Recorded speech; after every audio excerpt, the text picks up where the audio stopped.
अस्सलाम वालेकुम। आज हम स्टार्ट करेंगे फर्स्ट ईयर बायोलॉजी का पहला चैप्टर, दैट इज़ इंट्रोडक्शन। पहले लेक्चर में हम सिर्फ इंट्रोडक्शन ही डिस्कस करेंगे कि बायोलॉजी होता क्या है और लाइफ क्या होती है और इसके करैक्टरिस्टिक्स क्या होते हैं। हम ये अपने पहले लेक्चर के अंदर सारी चीज़ें डिस्कस करेंगे। सबसे पहले हम देखते हैं कि बायोलॉजी एक्चुअली होता क्या है।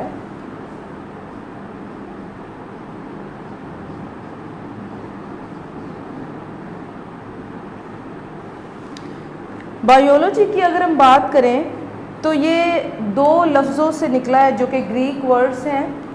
BIOS means life and logos to study. उसके लफ्ज़ी मानी से ही पता चल रहा है कि बायोलॉजी एक साइंस की ऐसी शाख है जिसके अंदर हम लाइफ को स्टडी करेंगे, हम लिविंग ऑर्गेनिजम्स को स्टडी करेंगे। सो इसको हम डिफाइन करते हैं स्टडी ऑफ लाइफ, या फिर हम इसको कहते हैं स्टडी ऑफ लिविंग ऑर्गेनिजम्स। अगर हम स्टडी ऑफ लाइफ कह रहे हैं and study of living organisms कह रहे हैं, then what are living organisms and what is life. Life actually होती क्या है, हम इसके बारे में डिस्कस करेंगे।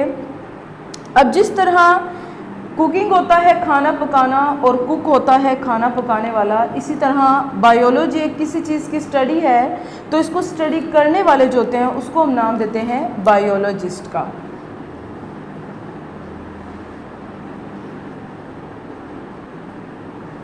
बायोलॉजिस्ट एक ऐसा शख्स जो ज़िंदगी को स्टडी करता है, person who study life.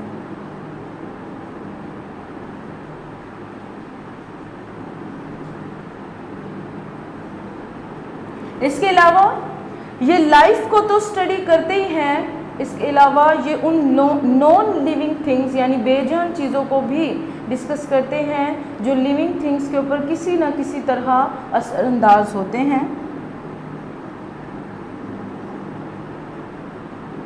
Study non living things which effect living things in any way. किसी भी तरह अगर वो लिविंग थिंग्स को इफ़ेक्ट कर रहे हैं, हम उनको भी इसी के अंदर डिस्कस करते हैं। जैसे टेम्परेचर है, बाहर का टेम्परेचर एक जानदार के ऊपर किस तरह असरअंदाज हो रहा है। अगर बाहर बहुत ज़्यादा सर्दी है, बहुत ज़्यादा गर्मी है, उसका क्या इफ़ेक्ट होता है किसी भी लिविंग ऑर्गेनिज्म के अंदर, ये सब कुछ हम डिस्कस करते हैं बायोलॉजी के अंदर।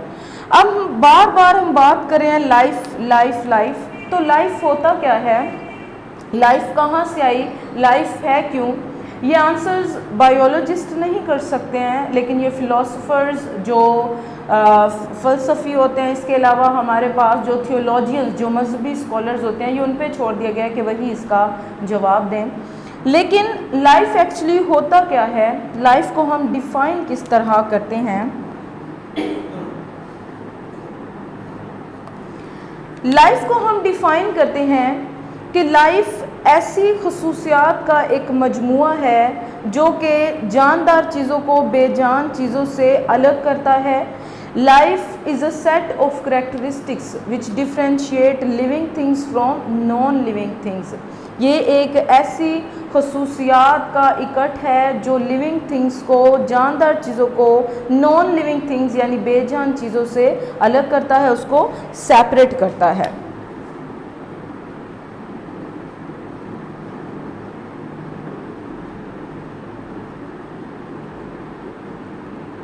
अब हमने यहाँ पे बात की है is a set of characteristics. ऐसे कौन से सेट हैं, करैक्टरिस्टिक्स हैं, ऐसी कौन सी खसूसियात हैं जिनके इकट्ठ को हम लाइफ का नाम देते हैं कि ये ज़िंदगी है। हम वो करेक्टरिस्टिक्स देखेंगे कि कौन कौन से करेक्टरिस्टिक्स हैं जिनकी बिना पे हम इसको लाइफ कहते हैं, और कोई भी लिविंग थिंग होती है जिसके अंदर ये सारे करेक्टरिस्टिक्स मौजूद हों। सो हम इन सब करेक्टरिस्टिक्स को वन बाय वन डिस्कस करेंगे। इसमें सबसे पहला जो करेक्टर आता है दैट इज़ देयर बॉडीज़। जो भी लिविंग ऑर्गेनिजम्स होते हैं वो सारे के सारे हाईली कॉम्प्लेक्स यानी बहुत ही पेचीदा होते हैं और हाईली ऑर्गेनाइज्ड होते हैं, बहुत ही तरतीब में ये सारे ऑर्गेनिजम्स होते हैं। They are highly complex and organized. बहुत ज़्यादा पेचीदा और तरतीब में होते हैं जितने भी लिविंग थिंग्स होती हैं। दूसरे करेक्टर की तरफ अगर हम बढ़ें तो वो आपके पास आता है there organisation.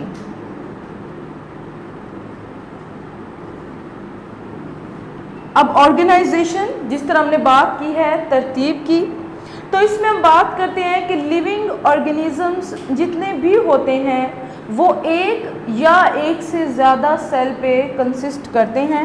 They are unicellular और मल्टीसेलुलर।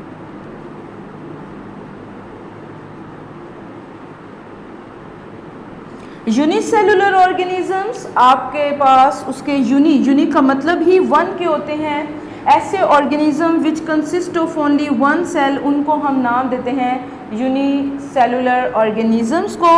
और इसमें एग्जांपल आती है आपके पास बैक्टीरिया की।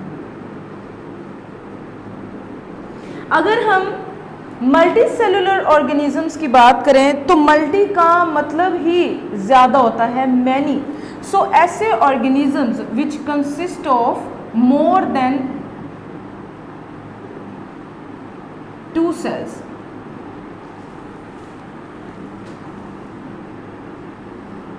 एग्जाम्पल आती है आपके पास एनिमल्स और प्लांट्स। एनिमल और plants billion trillions of cells पे कंसिस्ट करते हैं। ये आपके पास मल्टी सेलुलर ऑर्गेनिज्म है। ये आपके पास होगी ऑर्गेनाइजेशन।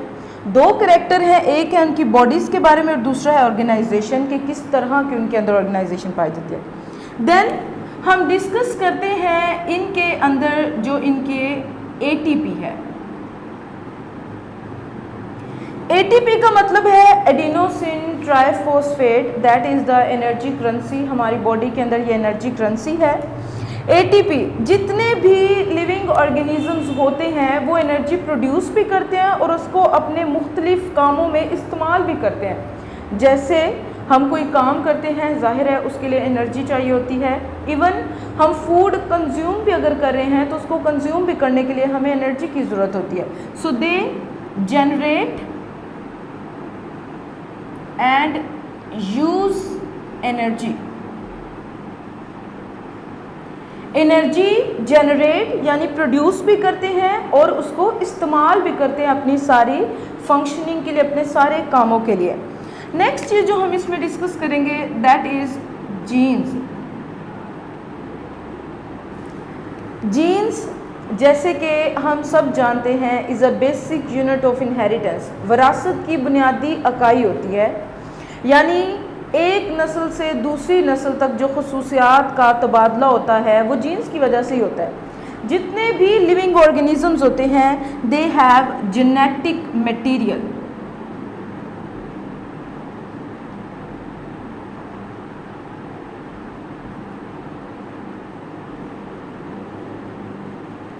जितने भी जानदार चीज़ें होती हैं उनके पास अपने करैक्टरिस्टिक्स के लिए, अपनी खसूसियात के लिए एक जीनियाती मादा मौजूद होता है जो कि एक नस्ल से दूसरी नस्ल तक उनकी खसूसियात को लेके जाता है, उसका तबादला करवाता है। देन आपके पास इसके अंदर आता है मेटाबॉलिज्म।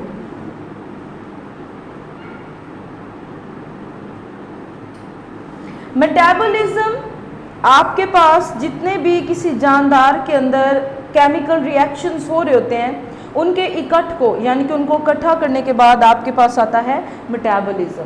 मेटाबॉलिज्म में एनाबॉलिज्म भी आता है, कैटाबॉलिज्म भी आता है, जिसमें छोटी चीज़ों का टूटकर बड़ी चीज़ बनाना, मतलब जुड़कर बड़ी चीज़ बनाना, दैट इज़ एनाबॉलिज्म, और बड़ी चीज़ों का टूटकर छोटी चीज़ बनाना, दैट इज़ कैटाबॉलिज्म। सो ये उनके अंदर केमिकल रिएक्शंस होते हैं। दे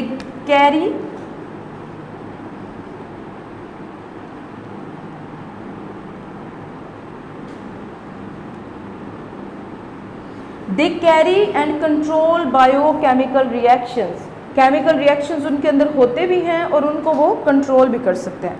देन आपके पास आता है ग्रोथ। जितने भी लिविंग ऑर्गेनिजम्स हों, वो प्लांट हों, वो जानवर हों, वो इंसान हों, हर लिविंग ऑर्गेनिज्म साइज में बढ़ता है। They can increase in size, अपने साइज में बढ़ सकते हैं।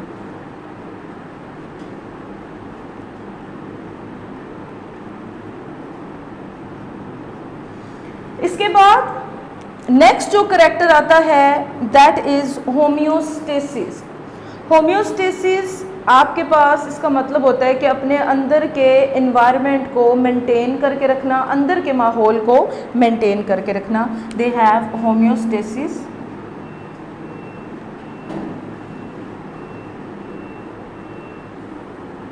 Can maintain their Fairlie constant internal environment, अपने अंदर के एनवायरनमेंट को मेंटेन रख सकते हैं।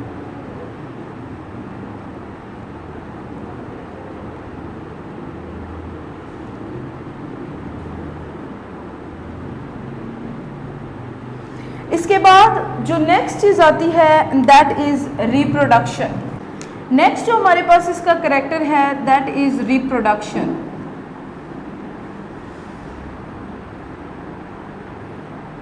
रिप्रोडक्शन का मतलब होता है दोबारा से प्रोड्यूस करना, यानी ये जितने भी आपके पास जानदार होते हैं वो नए ऑफस्प्रिंग्स प्रोड्यूस कर सकते हैं, औलाद पैदा कर सकते हैं।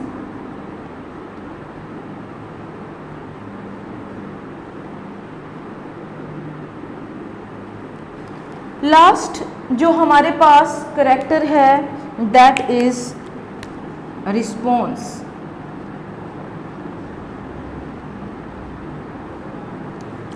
They respond towards changes in external environment. जैसे बाहर अगर बहुत ज़्यादा टेम्परेचर हाई है तो इंटरनल जो हमारी बॉडी है वो किसी न किसी तरह रिस्पॉन्स शो करती है। फॉर एग्ज़ाम्पल हमें पसीना आता है ताकि हमारा बॉडी का टेम्परेचर मेंटेन हो सके। शदीद सर्दी में हमारी जो शिवरिंग होती है, कपकपाहट होती है, वो भी इसीलिए होती है ताकि हमारी बॉडी के अंदर हीट जनरेट हो सके। So they respond to external environment.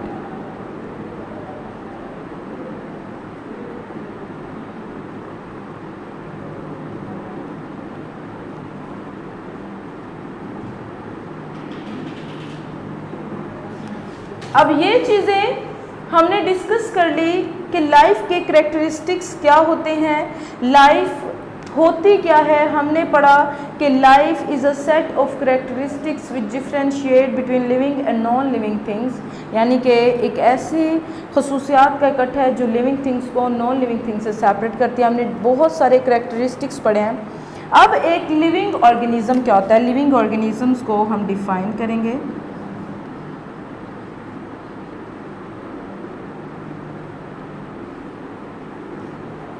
कोई भी ऐसी शय जिसमें ये सारे करैक्टरिस्टिक्स बैक वक्त पाए जाएं उसको हम नाम देते हैं एक लिविंग थिंग का।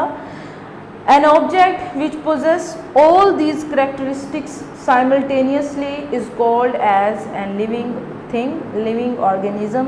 जिसके अंदर ये सारे करैक्टरिस्टिक्स पाए जाते हैं उसको हम लिविंग थिंग्स कहते हैं। आज हमने डिस्कस किया है बायोलॉजी का इंट्रोडक्शन, जिसमें हमने बायो के बारे में पढ़ा कि बायो होता क्या है, और हमने लाइफ के बारे में पढ़ा, और हमने लिविंग ऑर्गेनिज्म के बारे में पढ़ा। And this is our first lecture.